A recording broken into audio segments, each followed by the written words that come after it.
I think one of the biggest problems we have, especially in this country, is people aren't necessarily committed to certain ideas or movements until it happens directly to them or directly to a loved one. They can't picture it. They don't care about it. Everyone's so busy. Life's so stressful, for better or for worse. Or they just lack empathy, right? Let's just say it like that. But a good documentary can save someone for having to have that happen to them or a loved one. Welcome to Media in the Mix, the only podcast produced and hosted by the School of Communication at American University. Join us as we create a safe space to explore topics and communication at the intersection of social justice, tech, innovation, and pop culture. Welcome back to Media in the Mix. I'm your host, Grace Ibrahim, and today I'm here with Matt Cipollone. Matt is an American University alum currently working in documentary cinematography and production, and with a passion for film work that tells unheard stories. In his time at AU, he received an MFA in Film and Electronic Media, worked as a graduate assistant, participated in the Alumni Mentor Program and Community Voice Fellowship, and filmed, edited, and produced many varying visual media pieces in the company of our esteemed professors. He's currently a senior producer and cinematographer for Lens and Media, making documentaries series centered around social awareness. Thanks so much for being here today, Matt. I appreciate it. Thanks for having me. Happy to finally meet you in person. Let's talk about kind of your time at SOC. Can you explain to everyone why you chose American University, just your time here, your graduate program, and kind of the things you were involved with on campus as well? Absolutely. First and foremost, I was so impressed with, AU as a campus, its reputation, it's great. But the thing that really did it for me was all of the key professors in the program were still active filmmakers. And they still are. There were other programs I was looking at where people had some pretty esteemed resumes, but they weren't necessarily in that phase of their career. And then when I got to know the faculty here, before I actually formally applied, as I did my homework and learned more about them, it just seemed like such a great added opportunity to have your professors also in the middle of making incredible films. It didn't mean that I expected to be able to work on them with them necessarily, but I just wanted that kind of exposure to people whose reference points were still in like modern day industry, and getting to plug in to so many of these projects while I was still a student, that was just kind of icing on the cake. But what really just made me pick it was the current level of involvement of the faculty members by far. That's awesome. Yeah. And actually, can you tell us some of the faculty members you worked with, because some of them are still here today, yeah? Almost all of them are awesome. still here today too. Professor Jaiswal was my first, currently dean. Interim very, dean, yes. Very proud of her for that. Yeah, she's doing great. Actually, was my first phone call regarding American University. Oh, awesome. Because she had some reference points to some other schools that I had been looking at too. And she really heard what I wanted to do and thought that the faculty was very primed for that. And she started helping me make introductions. Professor Katie Borum as well, her filmmaking partner. So out of the gate, because I was Dean Jaiswal's graduate assistant, I was able to work on their film Mixed. So that was one of my first, professional opportunities, even though I was a new student. Yeah. I found myself out of the gate filming something that we just screened in DC a couple months ago. Right. So that right there just proved the model before I barely even got started. Professor Maggie Stogner, she was my production 1 professor. And as great as that class was, little did I know that I would be sent around the East Coast for Maggie filming the film Unbreathable. Yes. Right? Yes. So cool. I got to do great community documentary work for her film. She also really helped me test this model, this theory that I had where I felt like these professors, if I saw an opportunity outside of class to really look at the syllabus, and this is advice I have for current students. So there's one thing I can tell you, it's don't think that you're limited by a specific assignment. If you have an idea on how to expand that, Maggie was the first professor that really helped me go, if you think you can add to this and make inroads in real life, sure, you can take this interview assignment and turn it into a mini film. Yep. And that was a really good experience that I had. And then I kind of took that mindset. And as I met each new professor, I really tried to say, look, this is what I have access to in the real world outside of class. Here's how I think with a little bit of tweaking and picking your brain, maybe you can help me look at this more as like a future employment opportunity as opposed to a homework assignment. Okay. And so I tried to take that approach as much as possible. That's awesome. I just bumped into Professor Larry Engel. Yep. Yeah, he helped really guide me through some of my tougher projects as I progressed. And then I want to at least mention Larry Kirkman, who's no longer here. He had me do some great environmental work for him. I actually went up and saw him in Vermont, and we did some great stuff up there. Yeah. Awesome. And then last but not least, Professor Bill Gentile. The other piece of why I picked American University was I saw this line of classes called Backpack Documentary. Yes. I didn't know who was behind that. I just knew that sounded, coming out of the nonprofit world of small budgets and wanting to do communications work, I thought that one-man band theory, one-person operator theory was very applicable to where I was in my career. And then I got to know Bill and his history, and I actually walked in and told him before I applied that I was going to work for him. And he kind of looked at me and was like, okay. He was polite about it. But I actually went and approached him, and I was pretty hell-bent on being his grad assistant. And it took some lobbying, but I eventually did it. I was able to be his grad assistant. And then next thing I knew, because I had taken a risk on some other projects, that showed him enough to where I didn't realize this was coming. He called me up and said, we're going to Mexico. And while I was a student, we made an hour film in Mexico called Freelancers with Bill Gentile, Mexico, that I also edited as well. And so I got to go through this entire soup to nuts process with one of the best out there. And all of that was while I was still a student. And that's not even talking about some of the other programs that are involved, that you can get involved in at AU. That was just individual. Bridget Maher, I believe, also hired me for one of her films.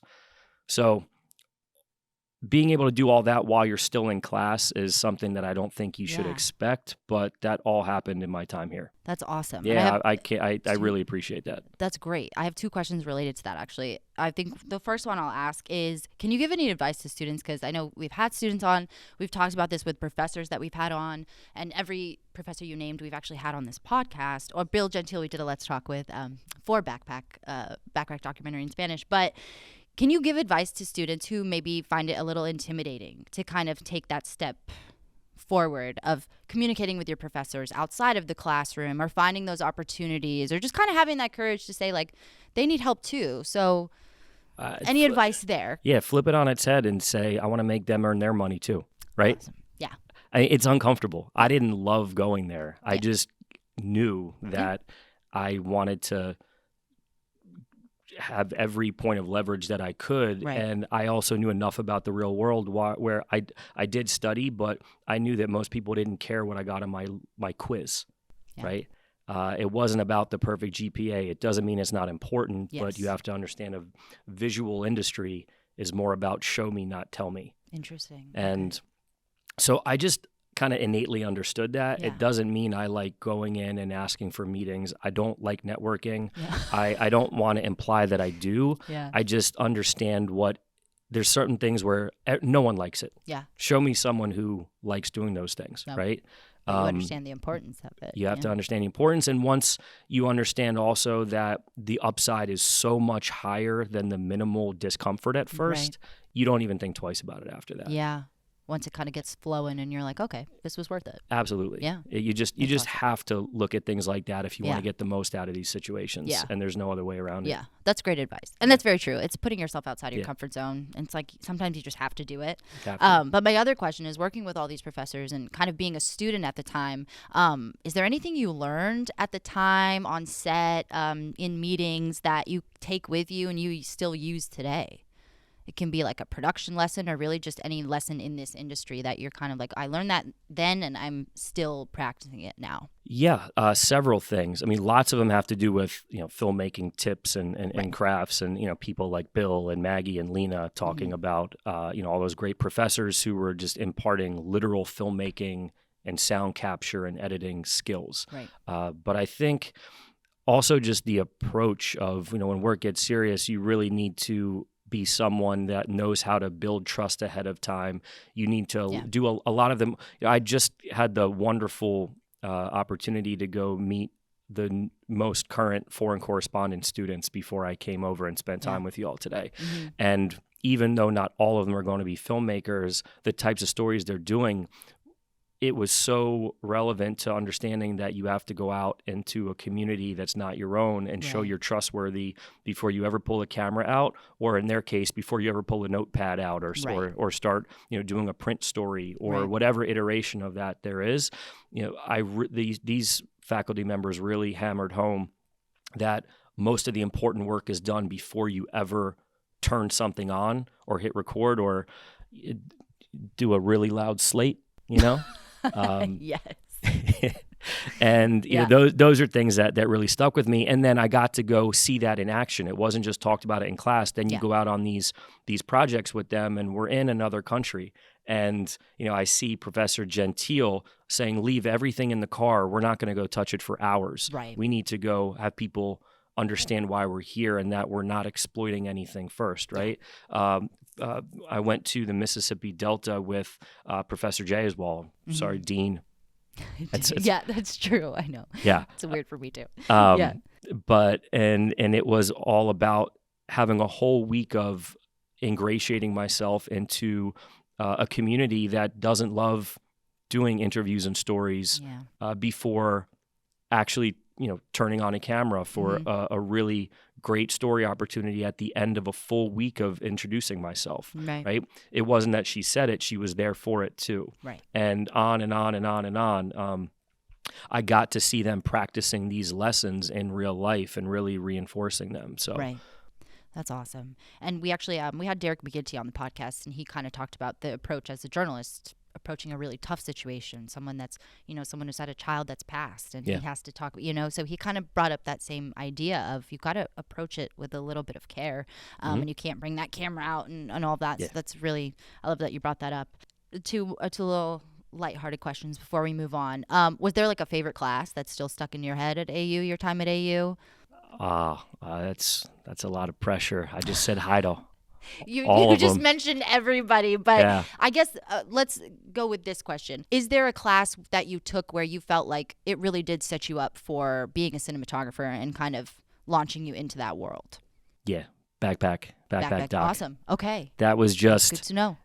Everything, I think, for me, where I was and what I was looking to do in the short term really came together in that class. Awesome. It doesn't mean it's not a team sport, but at the same time, knowing how to, it doesn't mean that should be your approach for how you go look for opportunities, but being able to say yes to something and understanding how to take advantage of opportunities where most people might need a team, but you really still want to make that your own, and knowing how to approach it. Right. Or for times, that class was very valuable for work that's a little more on the sensitive side, because a lot of stories,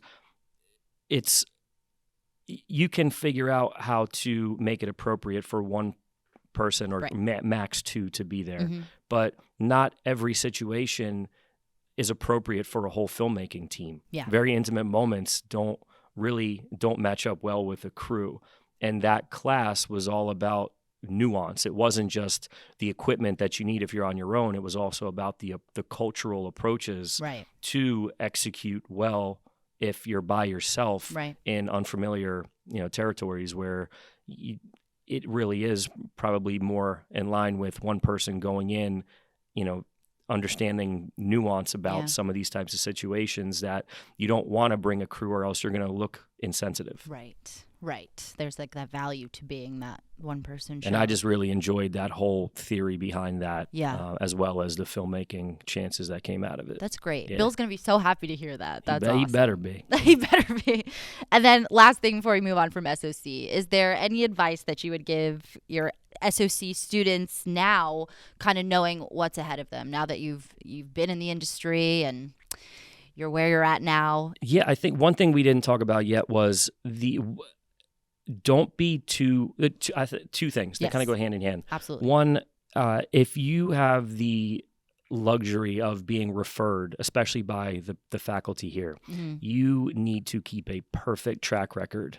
Doesn't mean that every frame you shoot has to be good, but Right. it means that their names are behind these referrals, and you just have to be very easy to work with, and your character is just as important, especially with referrals, because the minute that you make somebody look like they shouldn't have referred you because of how you carried yourself, Yeah. not only are you never going to work with those people again, you're never going to get that referral again from that person, and Yeah. you made a personal relationship strained. Absolutely. Right? So you have to really be very cognizant of if the referral opportunities are there, you need to treat those with the utmost importance.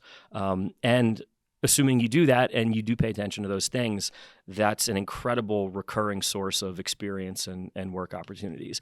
The other, I would say, is don't be afraid to take a job where you think your skills might be a little bit beyond that particular opportunity. Like, for example, by the year 3, I was pretty proud of my cinematography progression, but I was approached about, and again, introduced by a professor to a filmmaking crew that needed a PA. Interesting. Okay. Now, I felt like my skills were beyond a PA, but their lead director of photography was someone who I would do anything to just pick his brain. Yeah. And the producers were doing really interesting stories, and it was a story I cared about. It was gun violence, and one of the cities was my home city of Baltimore. Gotcha. And so not only was I going to have a chance to contribute to a story that could hopefully move the needle in my own hometown, I was going to get to be around really talented people, and they didn't need another filmmaker. So I just drove them around because I had a good lay of the land since they were from out of town, and I moved gear. Yeah. And throughout the day, eventually, if you're working hard, good people are going to notice that you can do more. 100%. And they'll find out eventually on their own terms. Right. And, I didn't push it. I just was happy to be meeting new people to follow up afterwards. And in time, they learned that I could maybe contribute more because they asked questions after I was working hard. And then I was up and down the country with them as another camera person for a film on gun violence. Right. And it was all because I was willing to be a PA and just drive a van around. And if I had said no to that because I thought I was beyond that, that would have never happened. And that's just one example of lots of examples like that. And I think as you start to get a couple wins, you might feel like you're beyond stuff. Yeah. But if that crew are people that you can benefit from being around, go do anything that they're asking you to do and work hard and be a team player, and they'll figure it out from there. That's really good advice, actually. I feel like that just hit me on a personal level, because I feel like sometimes we have this fear of like moving backwards and we only want to move forward, but it's like one step back, 4 steps forward. Possibly, and it's not, don't do it blind, like really do your homework. Yeah. I mean, you can't, if you're a PA every day, you're not going to be able to be a cinematographer every day, but there are those clear-cut chances to be in other people's proximity where you're going to go home better. Right. Then you showed up that day, regardless of what they ask you to do. And those are the ones I think you should never be too proud to take advantage of. That's awesome. That's great advice. And can you tell us about Lens End Media and how that kind of came about? What brought you to that kind of where you're at today? And that's in Arlington, correct? Yes, it was right in downtown Clarendon. Oh, nice. Okay, yep. I live in Ballston, so I'm like right near you. Yeah, we're right at the metro station. Oh, nice. Okay, that's awesome. Mm-hmm. Okay, yeah. Lens End Media goes back to that whole beginning of this conversation where even if something's uncomfortable, you never know where just reaching out will get you. Right. The week before lockdowns as a concept were announced, I was still a solo camera operator, cinematographer, editor, producer, and someone I knew handed me a business card and said, I was at this networking event and it was false advertising. It was not what we were there for. Everyone else was just doing their own thing, but I happened to meet this one guy your age who randomly enough looked like he was trying to do it, do the same kind of work as you. Okay. And it was just a kind of handed me a business card, and I just said, oh, why not? And introduced myself, said hello, but by the time I got around to it, the world was shut down. Oh, wow.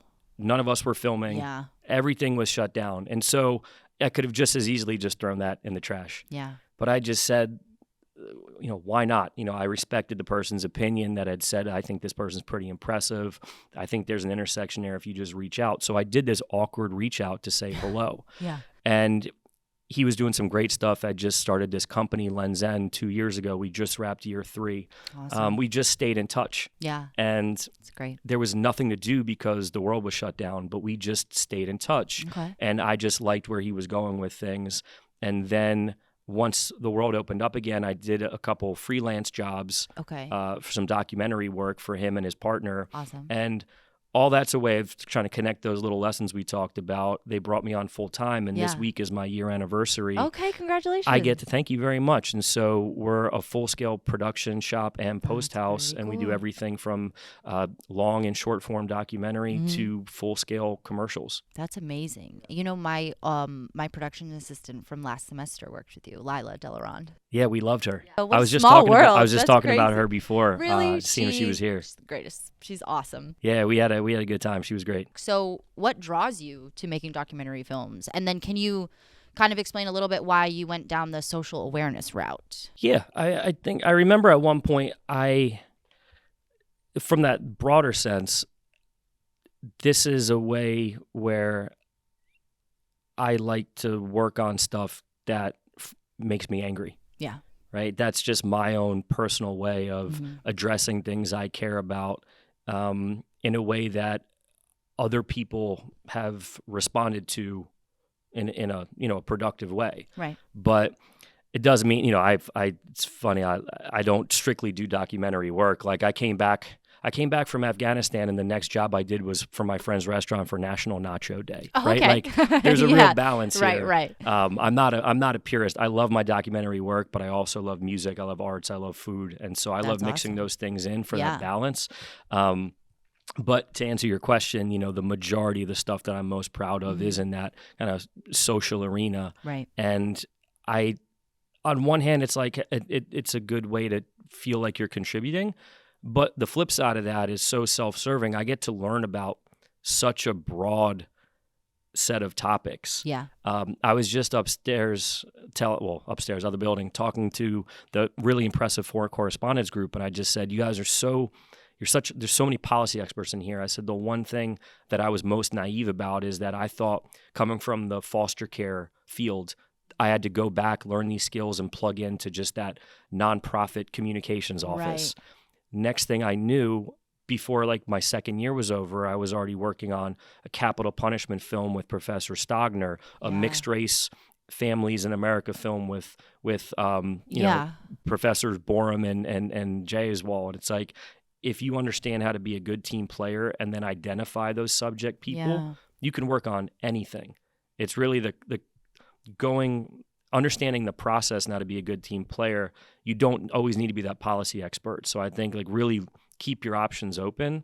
And then I started to embrace that, and I lose count of how many random pieces of information I know that sound like I've known them forever, but I didn't know any of it until I showed up for a new documentary job.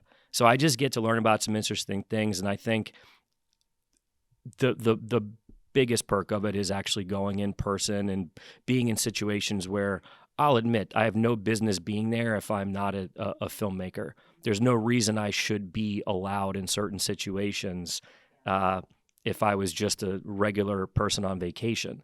It just wouldn't make sense. But instead, I've gotten to experience some things where I come back a better person, and I just wish everyone could do that. Like, for example, I got to be at the Mexican side of an overflowing migrant shelter and just getting to talk with people like that and spending the day and learning about all their ordeals. And just that simple afternoon It was longer than that. We also went back several times, but just even that first visit, I just remember that the first thought I had was everyone needs to be able to do this. My second thought was, well, it doesn't make sense. How would they? Right. But I get to come home and look at the national conversations a little bit differently because I get to plug in a little bit more intimately to certain situations. Right. And for me, that just means a lot to be able to mix that kind of personal evolution with what I do for a living. Right. And just want to ask, and you don't have to pick one, but just curious, what makes you the angriest? I know you mentioned like you do documentaries based on what makes you angry. Is there something that you're super passionate about, a social issue that? I mean that really evolves as you get older. Interesting, yeah. But I mean, we don't have enough time for that. Yeah, tell me about it. But yeah. I think, in particular, like for example, we're in development at an exploratory level on a project that would address the fentanyl crisis. Oh God, yeah. Like for me and loved ones and friends of mine, like knowing that I could work on something that I know personally people that have been hurt by that kind of thing, that means a lot. It doesn't mean that that's the only thing I care about, of course. But I really like being able to just some small way move the needle on issues that I know have affected me or loved ones or people that I care about. Yeah, so. That's awesome. Not the fentanyl crisis, but that idea is awesome. So I guess 2-part question. What do you think makes for a good documentary? I know a lot of people in fiction will talk about what makes for a good blockbuster but is there something in your head that you feel you can talk passionately about that makes for a good documentary? I think as far as what people like about it, I think it's being able to have people, like they didn't even question, but was there an agenda? Like, or but that was kind of too good to be just. If you're just so lost in a film that you never even have that thought because it was told so truthfully, but it has this just as much of a narrative type of story arc and tug, that's the best combo. Yeah. I think what makes the documentaries for me most effective is I think one of the biggest problems we have, especially in this country, is people aren't necessarily committed to certain ideas or movements until it happens directly to them or directly to a loved one. They can't picture it. They don't care about it. Everyone's so busy. Life's so stressful, for better or for worse. Or they just lack empathy, right? Let's just say it like that. But a good documentary can save someone for having to have that happen to them or a loved one. And that's a huge opportunity. Yeah.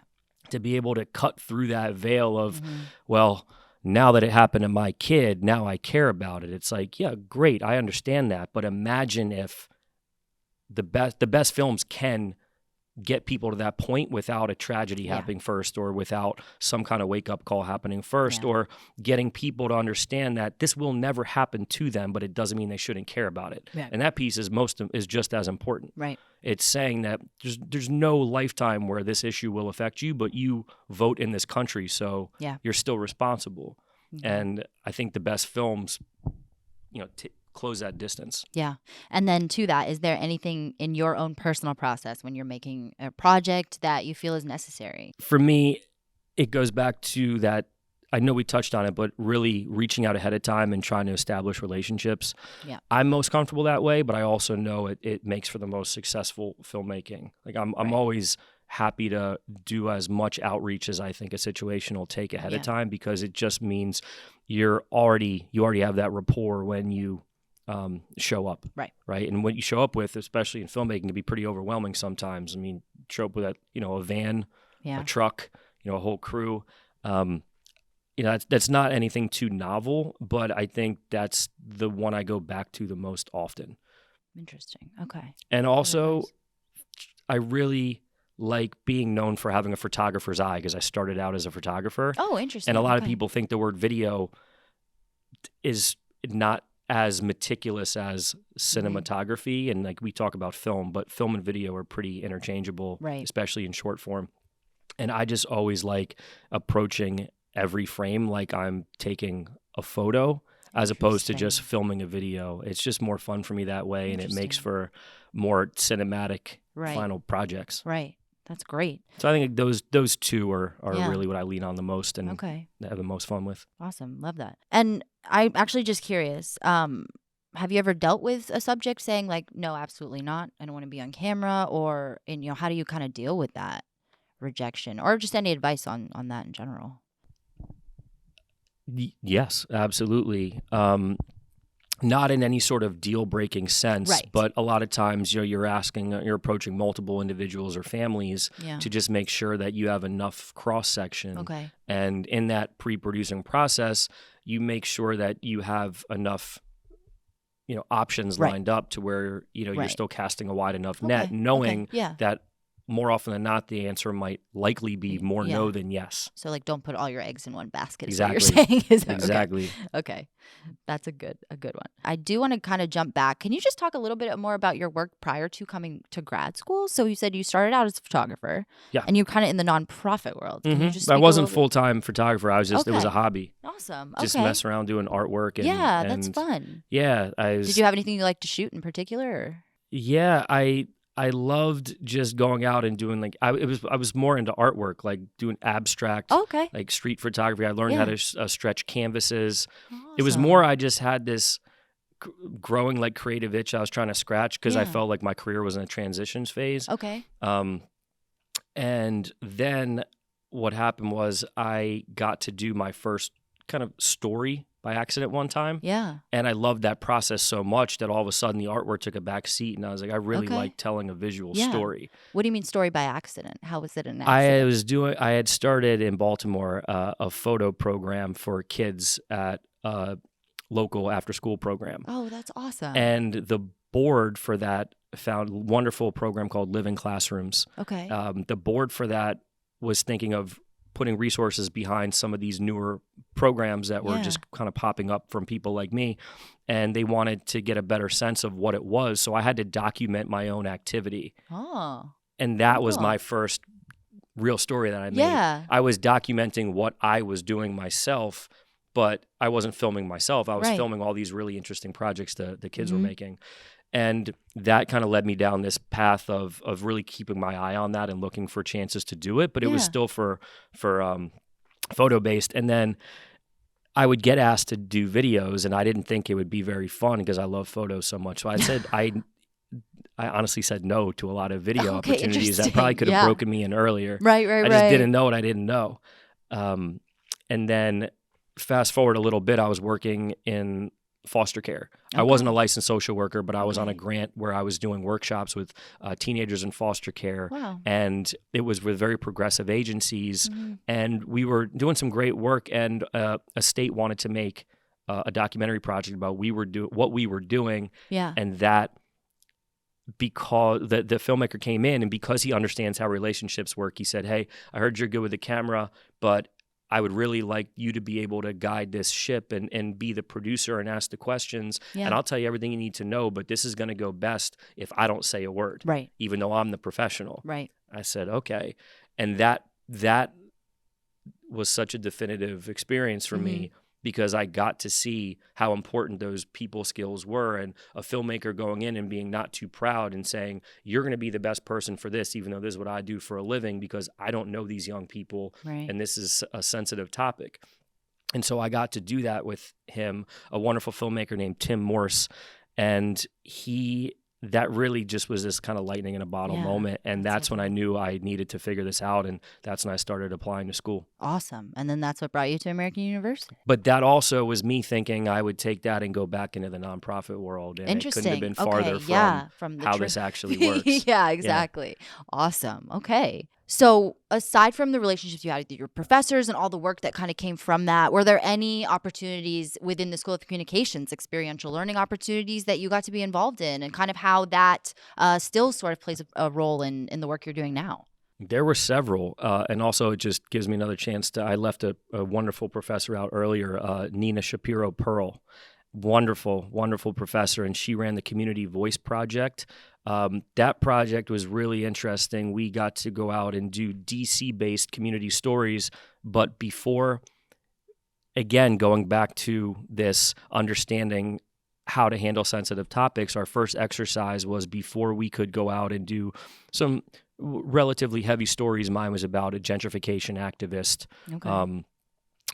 We had to first turn it around and do a personal project on something that really hurt us to talk about, because we needed to understand how it felt to get asked about something that was traumatic, because we were about to go do that to people that we had never met. And so I really appreciated that. And that was for I believe that might have been a whole year, at least a semester. And I made some wonderful connections in DC. The Dean's internship, I applied to that, and I got to work for a summer at Interface Media Group in Washington, DC, one of the leading production and post houses, in the whole region. And then I got to keep in contact with them, and that led to work after I graduated. There was I mentioned it earlier about going down to the Mississippi Delta with Professor Jaiswal. That was for a program that was called the Lens Collective. And that was an amazing opportunity. I got to go down and work with the Emmett Till Memorial Foundation, dealing with the ongoing vandalism to Emmett Till's memorial markers, marking his death. And we even got to go into the courthouse where his trial was and film there. Just really amazing opportunities like that. Those are three that come to mind. I feel like I'm leaving a couple out, but these are all over the place here. You just have to go ask your professors about them. Also, I didn't win it, but I would apply each year to the Pulitzer Fellowship. It was a great process to go. It was highly selective, and my colleagues and classmates that won were just superstars. But awesome. I also really grew a lot going through that process, because it's pretty rigorous. It's a very professional glimpse at applying and for pretty robust proposals when you graduate. And so I did that a couple times, and just going through that and then getting to see the winners, like that was a really cool experience. That's awesome. So those are just a few examples, but I was really impressed by how many different types of opportunities like that there were all at the same time. And they're super valuable. Oh, and also the Alumni Mentor Program. It couldn't have worked out better. I love that idea of keeping the bios anonymous. Does it still work like that, where when the bios, you kind of you get to, when I went through that process, we had a list of bios where they were anonymous, but you just got to mark like your top 3 that you were drawn to. That's cool. But it didn't give you a way to find out who they were or how. I kind of like that, so that you're not like picking like, oh, I want this person because it's so and so. You just get an anonymous bio, and then you see what you're drawn to, and then you find out. They do that anymore. No. It didn't mean everyone got what they wanted, but they were still interested to see how you matched up. And luckily, I got one of the 2 or 3 I flagged was my alumni mentor. And she's in the world of documentary and TV programming. Oh, cool. But it turns out her husband, who wasn't part of the program, is one of the best documentary cinematographers out there. And he had done all this work for Frontline, Al Jazeera, and Fault Lines, and all of this incredible documentary resume. And I just started PAing for him immediately. That's awesome. And again, this relationship. I mean, my mentor was great. Her name is Laura Kern Anderson. She's currently with National Geographic. That's awesome. She was wonderful, and her husband Pat. Sounds familiar. They're a wonderful couple, and Pat ended up hiring me a whole lot, and I got to pick his brain and learn from one of the nicest guys out there who had such a cool, accomplished resume. Cool. I love that. We always say, I always stress, it's like a free resource. It's a free resource, the mentorship program. You'd be crazy not to throw your hat in the ring for that. Yeah, and you never know who you're going to meet. In my mentor in grad school, whenever I go out to Nevada, we get dinner with, with him and his wife. Like it's amazing. You just never know, what that relationship is going to lead to. And some of them end after the year, and that's fine. And, you kind of just... even if it had ended, I would have gained enough from Laura where I would have been beyond thrilled with how it went. Learn something. And instead, they were willing to keep in touch. And, that's great. Yeah, those and are also just to plug Professor Jaiswal one more time, when I was graduating, she linked me up with my referral for a legitimate, week of production for a local firm who are one of the partners is also an American SOC alum, the Beekeeper Group. Wow. Okay. Yeah, Mike Panetta at Beekeeper Yeah. Group. And Yeah. he knows Lena. And so I did a good job for them. And turns out to this day, I'm still doing a large part of their video and editing work. That's awesome. All from just a referral that went well. That's so great. Yeah. That one really, that That's got so me. great. That was a big one for not knowing COVID was around the corner. Wow. Right? Shout out Lena. I feel like she's a good she's person wonderful. to know. I owe a whole lot to her. That's amazing. Yeah. All right. Last question. Might be a difficult one for you to choose, but out of all your professional achievements, which have been many, many, many great ones, is there one that sticks out to you? One that's your favorite, one that you hold near and dear to your heart? I think it's a tie, not to have a cop-out answer, but I have a tie between two. Okay. Acceptable. One was going to Mexico with Professor Gentile, and then watching him write that script and narrate that and tie it all together and then go and edit that with him. And like that whole process was it was so meaningful because I had never in my wildest dreams thought I was ready for something like that. Right. And it's a real vote of confidence when people see it in you before you see it in yourself. Right. And you get through that kind of thing and you're like, wow, I really can handle a lot more. Yeah. And then again, not to Professor Gentile, one of the journalists we met through that process, because that film highlighted journalists and their work out in the field. One of those journalists, fast forward a couple years down the road, him and his filmmaking partner, after hiring me for a couple other domestic projects, they took me to Afghanistan. And during COVID, I spent 2 different month-long stints in Afghanistan as the second camera under an incredible DP and journalist combination, who again Professor Gentile linked me up with, and that led to a really exciting feature film that just wrapped up a festival circuit. Amazing. And yeah, it was fun to go through the filmmaking process, but the fact is I never thought I'd get to spend 2 months in Afghanistan making lifelong friends there and learning about what turned out to be this moment in time because the country collapsed during our film. Right. So I have never been that close to world events before in that way. And so each of those were a really big challenge compared to where I thought I might have been. And I feel like I did good work for both of them. So, and then you throw in the added cultural element of being in Afghanistan right before something like that happens. And I was just really proud of how that all went because for me, those were really what I thought pushing my boundaries. So to come back and look at those as good work that went well, I can't pick between the two, but those two gave me the most confidence for anything else that I think would come next. That's awesome. So that's awesome. Thank you for sharing that. Yeah. And thank you for being here today, Matt. This was fun. Awesome. This was cool. We talked about so much. I hope everyone was listening because there was some great stuff in there, advice-wise. Go make your professors earn their money. They're invaluable. Yes. Yeah. And just talk to them because they want to talk to you too. That's like the conclusion I found talking with professors that I've had on the podcast that were, funny enough, my old professors and now we're colleagues. And it's like, I got to see them in such a different light. And I kind of wish I know what I know now. And I took that back into my student experience and utilized it more. I definitely did, but I think it could have been more. So like you said, it's just get out there, get out of your comfort zone, and think outside the box. I really like that you said that. If there's an assignment that you want to expand on, I feel like in this industry, just ask. You just never know. Yeah, you weirdly get more yeses than you're expecting, is what I've found out.